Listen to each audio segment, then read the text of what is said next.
काफी मंत्री हमारे बीच में होंगे। डिलिमिटेशन कमीशन बैठने के बाद एक मूड और हमारी जाग गई कि साहब ये डिलिमिटेशन भी बैठ गया है, इलेक्शन भी होगा और ये पावर शेयरिंग भी होगी। तो इस वक्त जो मीटिंग के पहले 5-7 दिन गहमा गहमी थी, लोगों में बहुत चहल पहल थी, गहमा गहमी थी।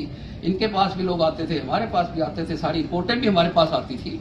तो वो क्या रिपोर्टें थी उस वक्त, हमको ये इंप्रेशन था कि ये शायद कश्मीर को यूनियन टेरिटरी बनाने वाले हैं, शायद अनंतनाग को जम्मू में साथ जोड़ने वाले हैं, शायद हिमाचल के 2-3 इलाके हैं जो इसके साथ मिलके तो जम्मू को स्टेटहुड दिया जा सकता है। हो सकता है कि भाई साहब गुरदासपुर की ये जो कॉन्स्टिट्यूंसी मेंबर पार्लियामेंट की ये जम्मू के साथ मिलाई जाए, तो ये एक स्टेटहुड की उस दिन बातचीत होगी। तो इनकी शायद राय जानने के लिए उन्होंने बुलाया।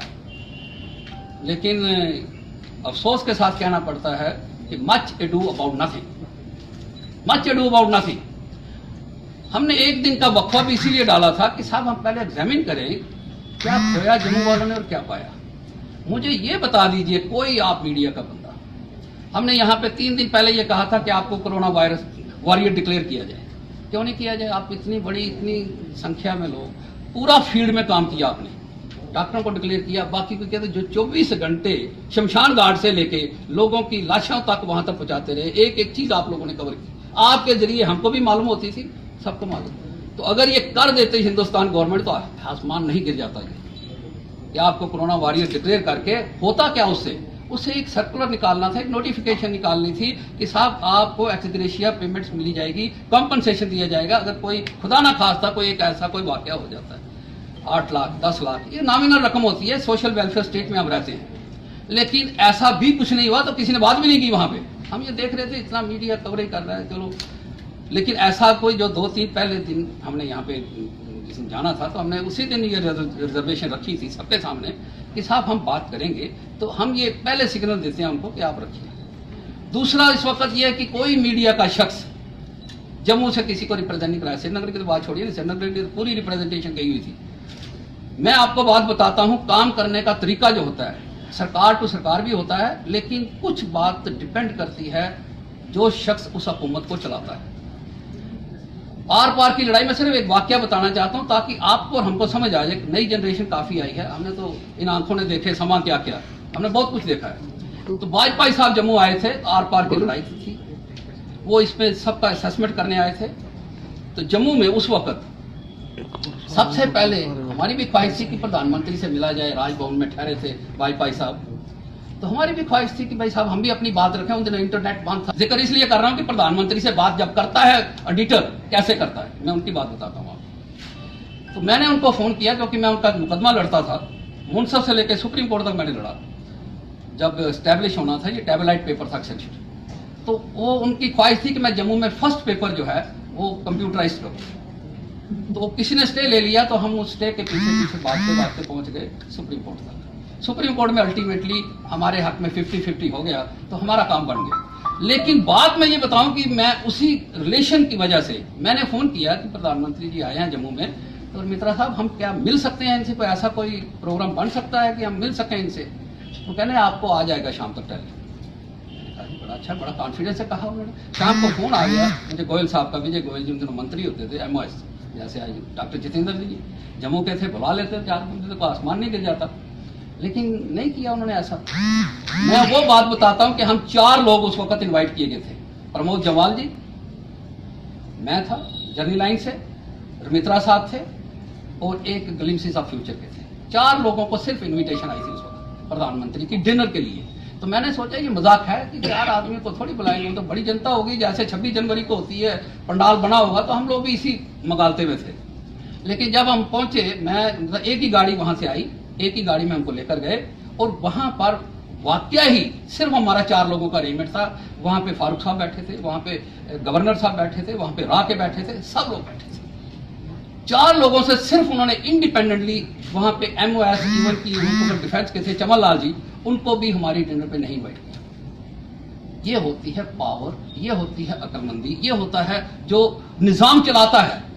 डिपेंड करता है ना कि आप किसकी राय लेना चाहते हैं। उस वक्त राय ली गई थी और हमने बड़ी बेबाकी के साथ राय रखी, सबने अपनी अपनी। लेकिन मैं मित्रा साहब की उसकी वक्त की क्रेडिबिलिटी बताता हूँ क्या थी। हमने कहा मित्रा साहब आप एल्डर हैं, आप ही बात करिए, आप ही। उन्होंने कहा मुझे ज्यादा नहीं मैं बातें करता हूं, लेकिन एक बात करूंगा, बाकी सब आपने करनी है। जो कहना चाहते हैं खुले दिल से कहिए, हम उसको एंडोर्स करेंगे। ये इतनी एक अंडरस्टैंडिंग थी। तो किसी को कुछ पता नहीं, टाइम ही नहीं मिला मैं बात करने का। तो मैंने कहा मित्रा साहब आप बैठे हैं डाइनिंग टेबल पर, ऐसे गवर्नर हाउस इसी राजभवन में बात हुई, तो एक दिलेराना तरीके से जो एक एडिटर को करनी चाहिए थी बात, वो की उन्होंने। वो दुनिया से चले गए, लेकिन हमारे दिलों में वो छाप छोड़ गए कि साहब एडिटर जर्नलिस्ट ऐसा होना चाहिए। वो क्या बात थी वो मैं आपसे आज शेयर करता हूँ सारी जनता से। उन्होंने कहा जब यहाँ पे वाजपेयी साहब बैठे थे, बाकी सब लोग साइडों पे बैठे थे, हम ऐसे थे, तो 2 फुट का सारा फासला था। तो उन्होंने इशारा किया कि बताइए बात। मैंने कहा ये बात करेंगे आपसे। तो एक ही गाड़ी वहां से आई, एक ही गाड़ी में हमको लेकर गए, और वहां पर वाकया ही सिर्फ हमारा 4 लोगों का अरेंजमेंट था। वहां पे फारूक साहब बैठे थे, वहां पे गवर्नर साहब बैठे थे, वहां पे रा के बैठे थे, सब लोग बैठे थे। 4 लोगों से सिर्फ उन्होंने इंडिपेंडेंटली, वहां पे MOS इवन की उनको डिफेंस के थे चमन लाल जी, उनको भी हमारी डिनर पे नहीं बैठ किया। ये होती है पावर, ये होती है अक्लमंदी, ये होता है जो निजाम चलाता है। डिपेंड करता है ना कि आप किसकी राय लेना चाहते हैं। उस वक्त राय ली गई थी और हमने बड़ी बेबाकी के साथ राय रखी, सबने अपनी अपनी। लेकिन मैं मित्रा साहब की उसकी वक्त की क्रेडिबिलिटी बताता हूँ क्या थी। हमने कहा मित्रा साहब आप एल्डर हैं, आप ही बात करिए, आप ही। उन्होंने कहा मुझे ज्यादा नहीं मैं बातें करता हूँ, लेकिन एक बात करूंगा, बाकी सब आपने करनी है। जो कहना चाहते हैं खुले दिल से कहिए, हम उसको एंडोर्स करेंगे। ये इतनी एक अंडरस्टैंडिंग थी। तो किसी को कुछ पता नहीं, टाइम ही नहीं मिला मैं बात करने का। तो मैंने कहा मित्रा साहब आप बैठे हैं डाइनिंग टेबल पर, ऐसे गवर्नर हाउस इसी राजभवन में बात हुई, तो एक दिलेराना तरीके से जो एक एडिटर को करनी चाहिए थी बात, वो की उन्होंने। वो दुनिया से चले गए, लेकिन हमारे दिलों में वो छाप छोड़ गए कि साहब एडिटर जर्नलिस्ट ऐसा होना चाहिए। वो क्या बात थी वो मैं आपसे आज शेयर करता हूँ सारी जनता से। उन्होंने कहा जब यहाँ पे वाजपेयी साहब बैठे थे, बाकी सब लोग साइडों पे बैठे थे, हम ऐसे थे, तो 2 फुट का सारा फासला था। तो उन्होंने इशारा किया कि बताइए बात। मैंने कहा ये बात करेंगे आपसे। तो उन्होंने कहा बताइए। उन्होंने कहा जी कि जो उम्मीदें वाजपेयी साहब आपको लोगों से थी, लोग आपसे तवक्का रखते थे, आप खरे नहीं उतरे। एक बात पे सारी बातें खत्म कर दी। तो शिवरिंग हो गई थी प्राइम मिनिस्टर को, उस वक्त शिवरिंग हो गई थी। ये मैं आपसे आज शेयर कर रहा हूं पूरे मीडिया के साथ। तो अब मैं भी 2 मिनट के लिए नॉन प्लस हो गया कि साहब अब मैं इसको बात को उठाऊं कैसे आगे। अब मेरे लिए भी मुश्किल हो गया बात सारी संभालनी कि साहब ये अब कैसे होगा सारा सिस्टम। तो मैंने भी बहुत इधर उधर सोचा, फिर बात की उनका बताया। फिर हमने बड़े बेबाक तरीके से बात रखी। उस वक्त फौजें बॉर्डर्स पर थी, लड़ाई के हालात बन चुके थे। तो हमने कहा साहब हम तीसरी बार नहीं बनना चाहते हैं माइग्रेंट। 47 में हमारे बाप दादा सब लोगों को माइग्रेंट किया आपने जंग की वजह से। दूसरी जंग भी हुई, तीसरी जंग भी हुई। ये वो रियासत है जम्मू कश्मीर की जहां हमने 3-3, 4-4 जंगें लड़ दी हैं। और उन जंगों का नताइज क्या निकला? लाल बहादुर शास्त्री की जो उनकी लाश थी, हमको ताजखान से उठा के जहां लानी पड़ी। ये वो जम्मू कश्मीर है। तो उसके लिए आपने आज किसको बुलाया मीटिंग के लिए? किसकी राय जानी है आपने?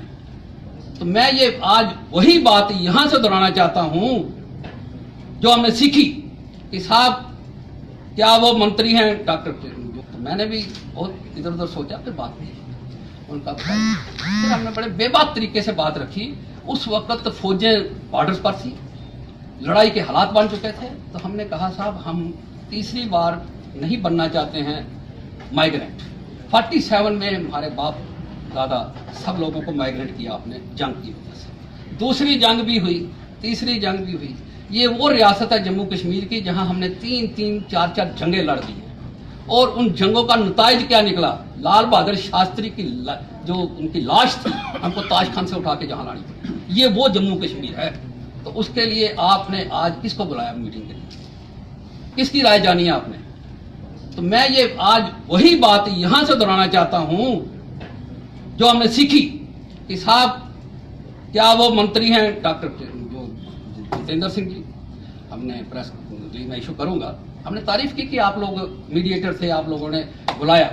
लेकिन सिर्फ मलाई अकेले अकेले थोड़ा खानी होती है, या तो फिर अच्छी राय दीजिए। वो तो किया कुछ नहीं आप लोगों ने।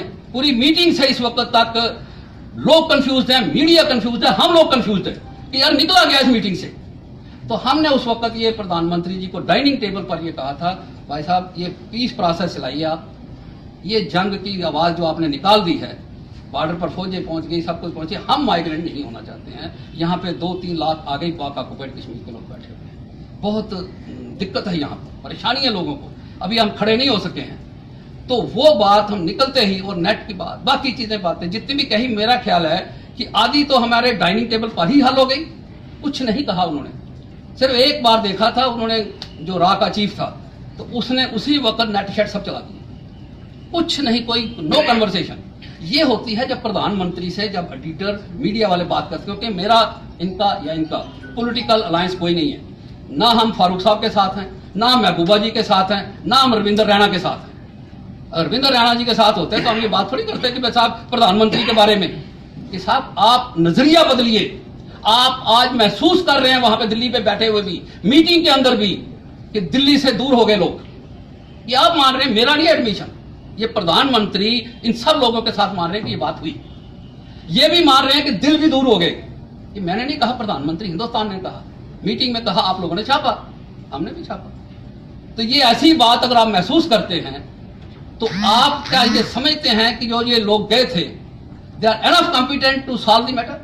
मैं आप सबसे सवाल पूछता हूं कि ये कॉम्पिटेंट थे, इतनी ताकत रखते हैं? नजर बंद कर दिया गया, किसी को PSA लगा दिया गया, किसी को जो भी था, जो भी गवर्नमेंट ऑफ इंडिया ने मुनासिब समझा वो किया सारा। तो ये सब सिनेरियो हमारे सामने था। लेकिन आहिस्ता आहिस्ता जो जो टाइम बीतता गया, गवर्नमेंट ऑफ इंडिया ने ये महसूस किया कि वक्त शायद आ गया है कि बातचीत सब पॉलिटिकल पार्टी से करनी चाहिए। तो हम सोच रहे थे कि शायद जब बातचीत होगी तो जम्मू के लोगों को भी कहीं ना कहीं शामिल किया जाएगा। तो जम्मू के लोगों को शामिल तो नहीं किया, लेकिन ऑल पार्टीज कश्मीर से, जिसको इन्होंने खुद ही नाम दिया था गुपकार गैंग।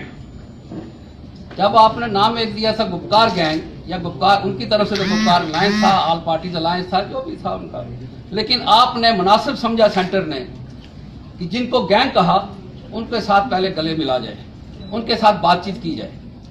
फिर वहां से उन्होंने जम्मू से 3 तो एक ही पार्टी के लोग थे, जम्मू से जो गए थे, एक मंत्री जी थे बीजेपी के, 4 लोग तो ये हो गए। आम जनता से किसको चुना गया? आम जनता से मीडिया को किसको लिया गया?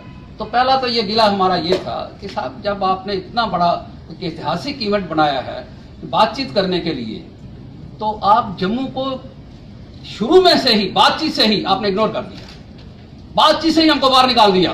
तो पहला गिला तो हमारा सेंटर के साथ ये है कि साहब जब भी आप बातचीत करते हैं, गैंग भी उनको कहते हैं, उनको ये हर किस्म का इल्जाम भी लगाते हैं, ये भी कहते हैं आप उनको कि साहब आप पाकिस्तान की बोली बोलते हो, ये भी कहते हैं आप ये भी कहते हैं आप टेररिस्टों से मिले, जो कुछ हो रहा है ये आप लोग करवा रहे हो। तो सबसे पहले जब बातचीत की बारी आती है तो गले भी उनसे मिलते हो आप। ये बड़ी अजीब जैसी एक विडंबना है कि बातचीत भी आप उन्हीं से करते हो, आपको बातचीत के लिए भी और कोई नहीं मिलता है। स्टेट देनी है तब उनसे बात करनी है, प्लेबिसाइट देना है तब उनसे बात करनी है, नौकरियां देनी तब उनसे बात करनी है, सीटें बतानी है, बतानी है, पावर शेयर करनी है तो उनसे बात करनी है। तो जम्मू के लोग जो हैं, हमने ये सोचा कि ठगा हुआ महसूस कर रहे हैं, क्योंकि 5 अगस्त के बाद एक होप जो आज तक थी हमारे पास, वो ये होप थी हमारे पास कि अब शायद हमको स्टेटहुड मिलेगी, जम्मू का चीफ मिनिस्टर मिलेगा, जम्मू के काफी मंत्री हमारे बीच में होंगे। डिलिमिटेशन कमीशन बैठने के बाद एक उम्मीद और हमारी जाग गई कि साहब ये डिलिमिटेशन भी बैठ गया है, इलेक्शन भी होगा और ये पावर शेयरिंग भी होगी। तो इस वक्त जो मीटिंग के पहले 5-7 दिन गहमा गहमी थी लोगों में, बहुत चहल पहल थी, गहमा गहमी थी। इनके पास भी लोग आते थे, हमारे पास भी आते थे, सारी रिपोर्टें भी हमारे पास आती थी।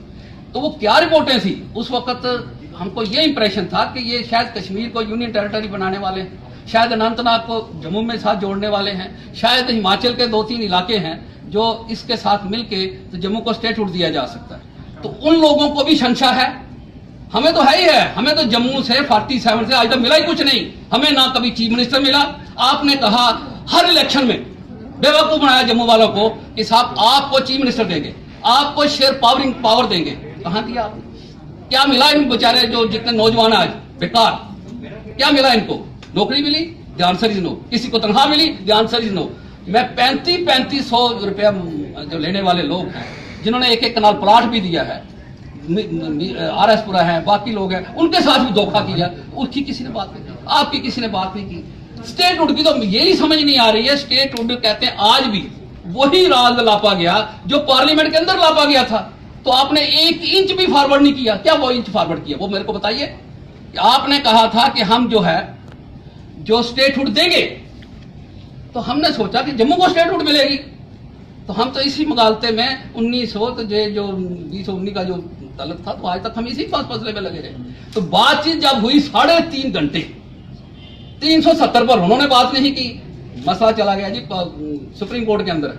चलिए ये तो वो जाने, हमने साथ दिया। जम्मू वालों ने कौन, मैं अपनी बात नहीं कर रहा हूँ ABCD कि हमने साथ दिया, मैं जब अपनी बात कर रहा हूँ, ये कह रहा हूँ साथ दिया, तो जम्मू वालों ने साथ दिया, ये सोचकर कि साहब 370 टूटी, हम हिंदुस्तान के साथ हैं। ये अच्छी बात है। किस उम्मीद से किया, डोर बजाए किस उम्मीद से कि साहब आज नहीं तो कल हमको स्टेटहुड मिलेगी, हमको चीफ मिनिस्टर मिलेगा। 25-25 सीटें मिली, 25-25 सीटें मिली, लेकिन आपने 3 साल तक भी रूल नहीं किया, हाफ ऑफ द टर्म भी इनसे ले लिया।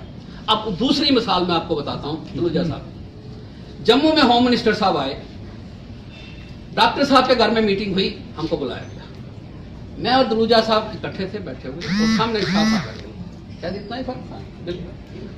डॉक्टर जितेंद्र जी बैठे थे, निर्मल सिंह जी बैठे थे, एक ही सोफे पर। तो हमको ये हदायत दी गई वहां पर कि आपने कोई ऐसा सवाल नहीं करना है, और कर दिया तो उसको छापना नहीं है। तो मैंने कहा जी कि क्या बात करनी चाहिए दुलुजा साहब, हमको आए हैं तो ये बड़ा ब्रीफिंग हमको की गई है, हो सकता है इनको भी ब्रीफिंग ये 370 की बात नहीं करनी, जम्मू वालों को बोला होगा भाई आपने स्टेटहुड की बात नहीं करनी, सिर्फ प्रधानमंत्री जी को ये बातें, लच्छेदार बातें बताओ, बाकी इंटरनेशनली देख लेंगे हम सबने क्या करना है, क्या प्रेस रिलीज इशू करनी है, क्या PIB इशू करेगा, क्या बाकी चीजें। इन्होंने मुझे ये कहा कि सानी साहब हम आए हैं, ब्लंटली बात करेंगे जम्मू की,